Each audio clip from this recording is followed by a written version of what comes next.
Bienvenido al podcast en donde los curiosos académicos compartimos nuestras ideas. Sé un curioso académico.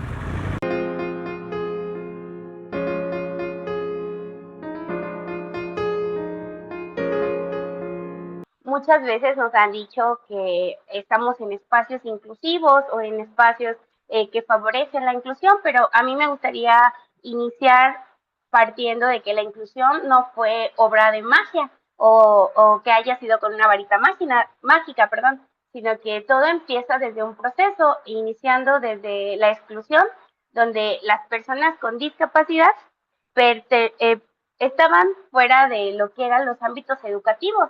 A las personas que tenían algún tipo de trastorno o algún tipo de discapacidad motriz o intelectual, no se les daba el acceso a la escuela.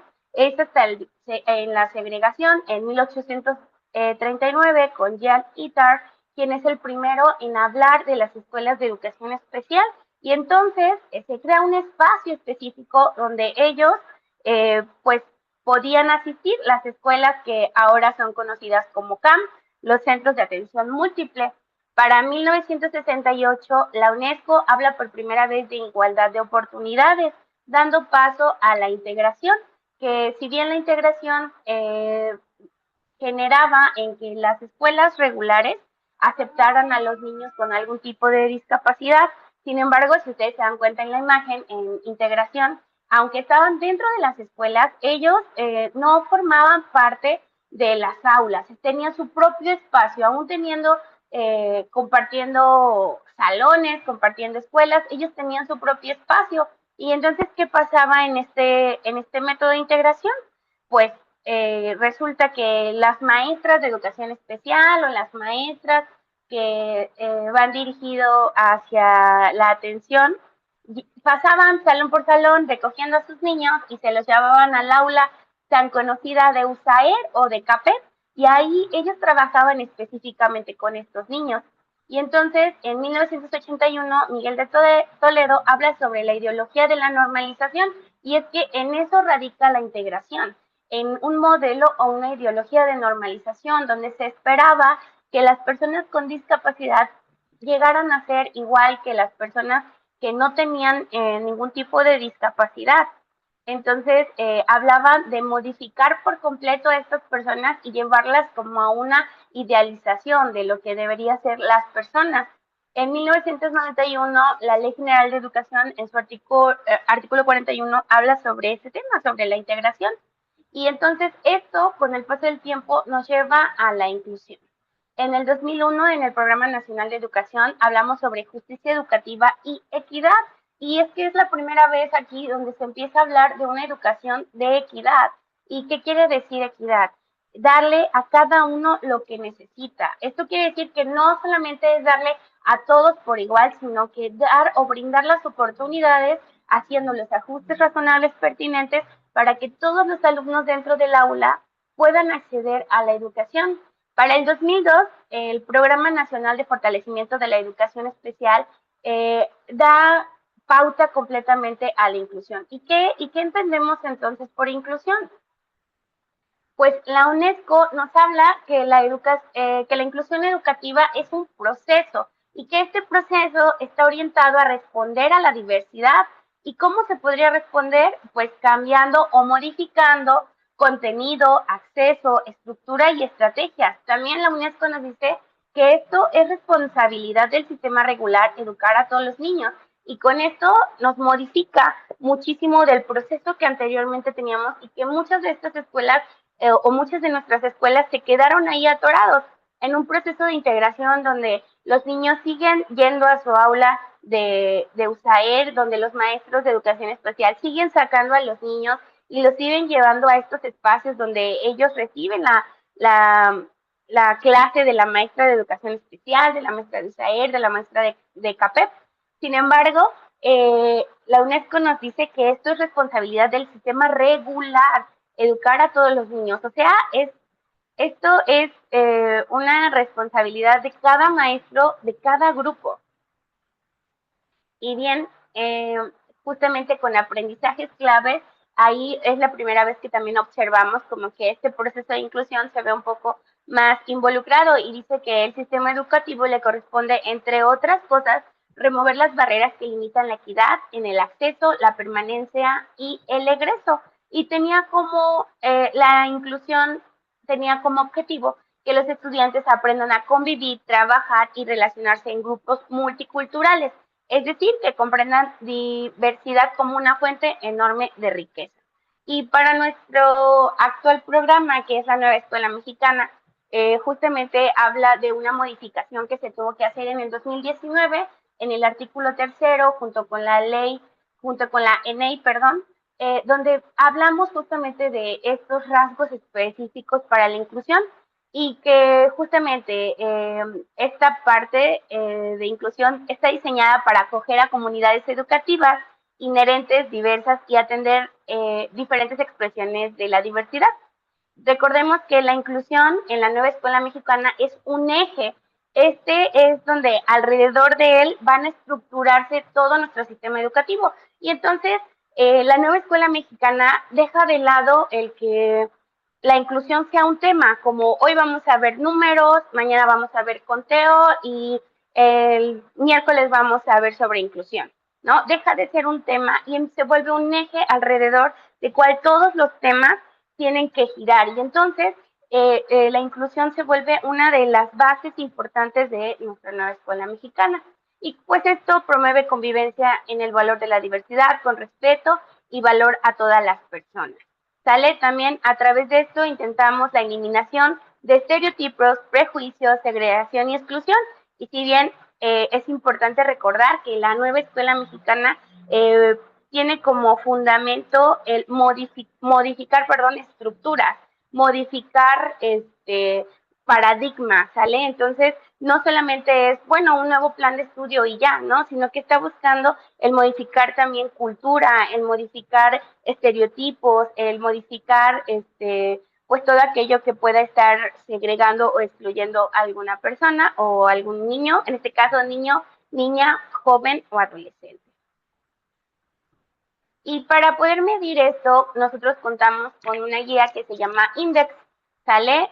Sus siglas en inglés son estas. Y justamente el Index habla de trabajar 3 dimensiones dentro de los ámbitos educativos, el cual es modificar las prácticas de inclusión, el crear culturas de inclusión y el establecer políticas de inclusión.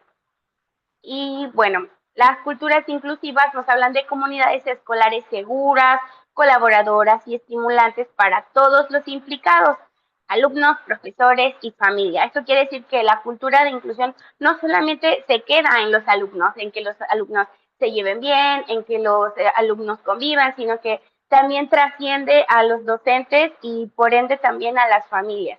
Todas las personas al llegar a una escuela nos tenemos que sentir bienvenidas, nos tenemos que sentir partes para pertenecer a esta cultura de inclusión. También nos habla sobre modificar las políticas de inclusión y esto nos habla del ámbito organizativo, tanto curricular y que bueno, con esto, con este fin, posibilitar la participación y el aprendizaje equitativo en todos los alumnos. Y estas políticas inclusivas dentro de la escuela generalmente son desarrolladas por quien dirige nuestra escuela, por nuestra dirección. Y entonces es muy importante el tener claro cuáles son las políticas de inclusión que tenemos en nuestra escuela, porque también a veces el sobrecargar los grupos, porque no sabemos cómo organizar los grupos que tienen alguna necesidad y tener un aula con 6 niños que tienen distintas neurodivergencias pudieran no funcionar. La política de inclusión habla de todo esto, ¿sale? De la organización de la escuela, de cómo distribuyo al personal, de cómo distribuyo las necesidades y qué pauta estoy dando para que todos se sientan bienvenidos y creemos juntos esta cultura de inclusión. También nos habla sobre las prácticas inclusivas y como tal, esto tiene que ver con la eliminación de barreras para el aprendizaje y la participación, ¿sale? Y que esto, pues, tenemos que tener muy en cuenta cuáles apoyos o facilitadores tenemos dentro de las aulas y que estos pueden ser recursos, estrategias, también puede ser metodologías, técnicas, hasta el material que tenemos en el aula, el cómo está estructurada. Y estas prácticas inclusivas habla también de cómo estoy llevando a cabo mi clase, ¿no? Si saturé ya mi aula, si estoy utilizando una estrategia que solo es funcional para mí como docente, pero que no está respondiendo a mis alumnos, qué recursos les estoy mostrando, qué materiales estoy utilizando. Y con estas prácticas inclusivas caemos pues justamente para la eliminación de las barreras para el aprendizaje y la participación, que si bien se radican tres principales, que son estructurales, didácticas y normativas, también podemos hablar de una cuarta, que podría ser la actitudinal, ¿sale? Y bueno, pues las barreras no solamente nos referimos a algo de la estructura, no solamente hablamos de edificios, hablamos de mesas, hablamos de lugares, sino también de actitudes, ¿sale? Si, por ejemplo, yo docente tengo apatía o rechazo, indiferencia hacia las condiciones, también puedo ser una barrera. Si yo segrego, excluyo o incluso digo, bueno, es que eso que lo vea allá en su casa con sus papás, estoy siendo también una barrera. También vamos, y con esto, pues el trabajo de diseño nos lleva al trabajo de diseño universal. Y bueno, diseño universal, actualmente estamos en la versión 3.0, pero diseño universal se basa en el concepto acuñado por el arquitecto Ron May en 1997 y bueno, él proponía el diseño universal en el ámbito arquitectónico y que buscaba ser utilizado para todas las personas sin necesidad de realizar adaptaciones al espacio. Entonces, esto nace como una propuesta arquitectónica que el arquitecto Ron dice, ¿cómo podemos hacer para que este espacio sea un lugar donde todos se sientan bienvenidos? Y entonces empieza a diseñar con el fin de realizar todo lo necesario para que no vuelva a haber una adaptación en ese espacio. Y con esto la neuroeducación se da cuenta que tiene fundamentos en la educación, o sea que nos sirve también en la educación y lo lleva hacia la educación, abordándolo a través de la neurociencia, del aprendizaje, la tecnología y pues como tal la educación. Y bueno, este modelo se nutre de numerosísimos autores que van desde Vygotsky, pasando por Bandura y llegando hasta Gardner, combinando un enfoque inclusivo entre enseñanza con propuesta para su aplicación y en las prácticas. Y aquí me gustaría detenerme un poquito para hablar específicamente de estos autores. Bueno, Vygotsky sabemos sobre su teoría de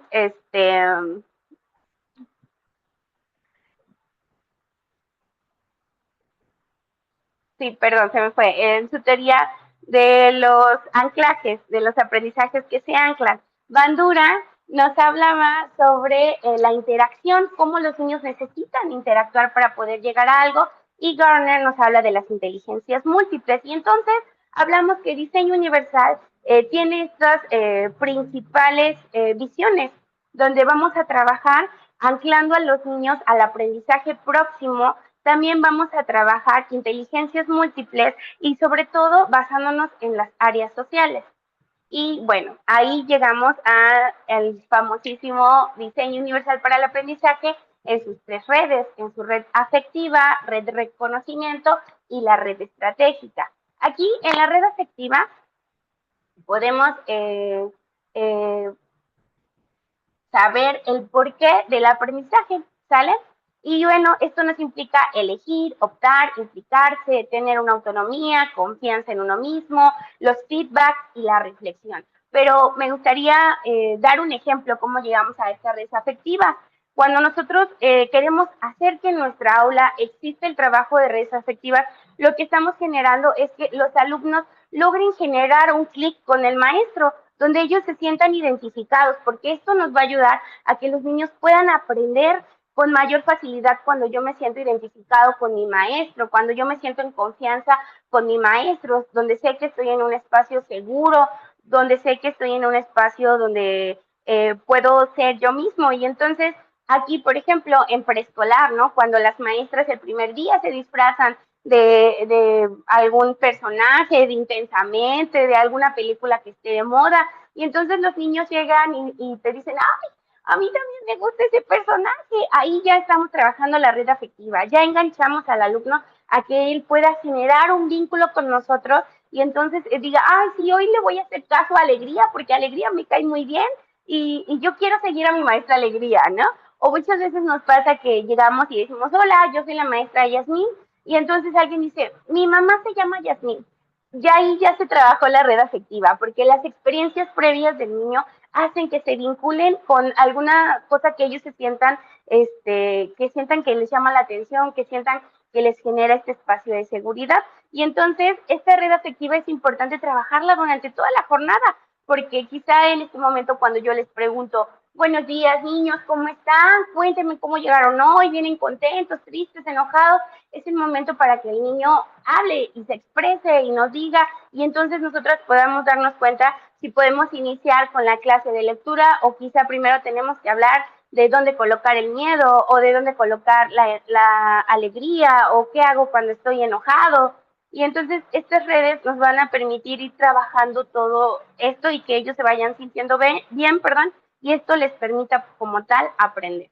La red de reconocimiento es el que del aprendizaje, ¿sale? Entonces esto nos va a permitir identificar, buscar, crear patrones de reconocimiento, sonidos, letras, palabras, estilos, ¿sale? Y aquí esta red de reconocimiento también es muy importante. ¿Y cómo podemos identificar la red de reconocimiento? Vamos a hacer un ejercicio. En este momento todos pongan en su cabeza una silla. Quizá la silla en la que yo pensé es de madera, quizá es de metal, quizá es de plástico, quizá es de madera, color café, o quizá es de madera de color marrón, o podría ser negra, o el metal que estoy pensando en mi cabeza es, pues, no sé, fuerte o es aguadito. Cada quien tiene una imagen distinta en su cabeza y justamente eso es lo que hacen nuestras redes de reconocimiento. Al trabajar, por ejemplo, la lectoescritura, cuando los niños empiezan a identificar su nombre, desde que ellos ven la lotilla que dice ahí Yasmín, y entonces después yo digo, ay, aquí está mi nombre, estamos trabajando estas redes de reconocimiento, ¿sale? Y entonces, por ejemplo, para preescolar o para primaria, en los primeros grados, cuando ellos empiezan a trabajar estas redes de reconocimiento y, por ejemplo, vamos a trabajar hoy el mundo marino, y yo les muestro por primera vez la imagen de un pulpo,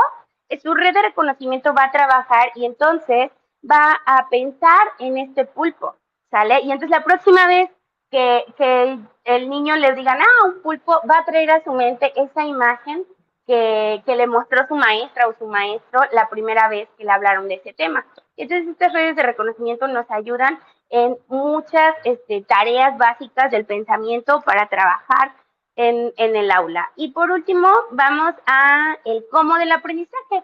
Y con esto vamos a hablar de las redes estratégicas y esto tiene que ver con el hacer un plan, poner objetivos, ejecutar las acciones, seguir el plan, hacer seguimiento de las acciones y lograr una meta.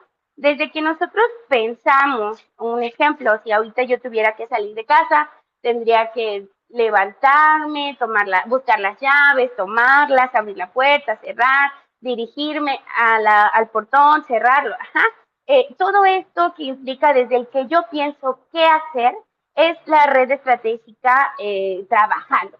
Y entonces, muchas veces en los jardines o en las primarias, cuando nosotros trabajamos, por ejemplo, la metodología de Teach en su apartado de agendas, donde vienen la agenda como tal, lo hacemos a través de imagen y ahí estamos trabajando justamente esta red estratégica porque le estamos diciendo al niño qué vamos a trabajar y cómo lo vamos a trabajar. En los niveles más bajos de las agendas TIPS generalmente trabajamos a través de imagen. ¿Por qué? Porque nuestra red estratégica nos va a ayudar a que el niño pueda identificarse haciendo esa actividad, por ejemplo, sentado trabajando, sentado comiendo o parado jugando. Entonces, él va a poder reconocerse a sí mismo y decir, ah, sí, es verdad, yo puedo estar sentado trabajando, yo puedo estar sentado comiendo o puedo estar jugando con mis amigos de acuerdo a lo que la actividad que tenga. Entonces, muchas veces por eso los especialistas o los que estamos dentro de las escuelas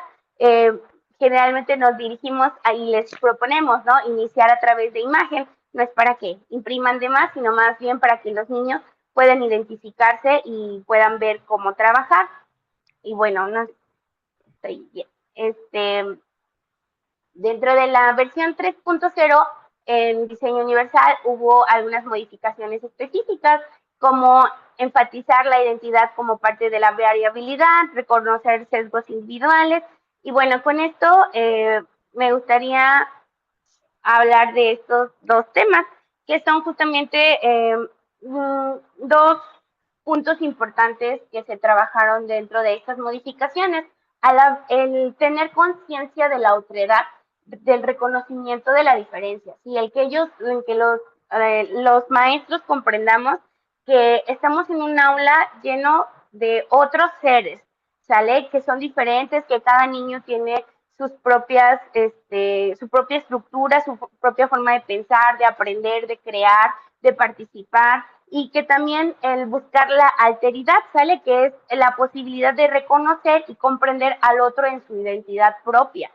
Ajá, sin reducirlo a un estereotipo o a una categoría impuesta, como estos temas donde decimos, bueno, es que, a ver, los niños de este lado y las niñas de este lado, y los niños van a jugar carritos y las niñas van a jugar muñecas, y los niños van a ir de color azul y las niñas van a ir de color rosa, ¿sale? Porque solo son estereotipos y muchas veces, ajá, y estos estereotipos pueden estar impuestos. Entonces, lo que buscamos es que en esta alteridad podamos reconocer que cada niño tiene la posibilidad de ser pues lo que él quiera, el tener su propio gusto, el que si yo niño prefiero jugar con el carrito rosa, no pasa nada, o la muñeca, no pasa nada, ¿no? Y que esto no sea parte de nuestro prejuicio al poder generar una clase o planear una clase. Y también de nuestro adultocentrismo, esta palabra a mí me gusta mucho porque siento que desde que escuché de ella, muchas veces pienso, ¿no? Estoy haciéndolo porque es mi adultocentrismo actuando o entrando en juego, y el adultocentrismo no es más que ir o regresemos o recordemos, perdón, esta escena donde en Matilda, donde justamente la, ma la maestra Tronchatoro le dice a la niña, ¿no? O el papá, no recuerdo bien, le dice así como, yo estoy bien, tú estás mal, yo soy grande, tú eres chico, ajá, y justamente esto es parte también del adultocentrismo, cuando nosotros creemos como docentes que podemos generar qué van a aprender los niños, ¿no? Sin tomar en cuenta qué les gusta, sin tomar en cuenta si el tema que a él le interesa va a estar en juego. No, no, cuando estamos en la clase y el niño está, maestra, es que tú crees que mi perrito sí, pero hoy no vamos a hablar de perritos, hoy vamos a hablar de jirafas, porque la clase es de jirafas. Maestra, pero es que los perros, sí, pero hoy no estamos hablando de perros, estamos hablando de jirafas. Entonces, ahí no es más que nuestro adultocentrismo jugándonos el momento, ¿no? Porque esto estamos dejando de lado los intereses, los gustos y hasta el tema que el niño quiere abordar en ese momento, y estamos enfocándonos en lo que yo como adulto siento que el niño tiene que aprender o quiere aprender, ¿sale? Es como cuando en un proyecto, ¿no? Los niños deciden hacer algo de reciclado y les digo, no, no, no, no, no, vamos a hacer un resumen. No, maestra, pero ¿y si hacemos mejor un experimento? No, experimentos no, resumen, ¿no? Y entonces cortamos de tajo su imaginación, sus propuestas, y nos centramos en lo que yo como adulto pienso que el niño debe aprender, sin importarme su otredad o su alteridad. Y bueno, siento que podría pasar mucho rato hablando sobre diseño universal, pero bueno, ya llegamos a nuestro límite. Me gustaría concluir diciendo que si bien el trabajar el diseño universal dentro de las aulas no es una tarea fácil, tampoco es complicada, ¿sale? Es importante recordar que si nosotros como docentes aprendemos a planear, desde el niño que está más elevado, el niño con aptitud sobresaliente, que lee, que escribe, que genera, y también el niño que está más bajito, que le cuesta más, que hay que ponerle un poco más de tiempo. Si nosotros planeamos pensando en ellos dos, todo lo que entra es diseño universal. ¿Y qué diseño universal? Para que pueda ser diseño universal, tiene que tener esta intención, ¿sí? Porque quizás yo en mi aula ya canto y eso es parte de las redes afectivas, pero si yo no lo planeo pensando en que esto va a atender a la diversidad, entonces todavía no es diseño universal. Ya tenemos principios o tenemos como estas banderitas del diseño universal siendo aquí estoy, pero para que el diseño universal pueda ser diseño universal, tiene que estar planificado, tiene que estar intencionado.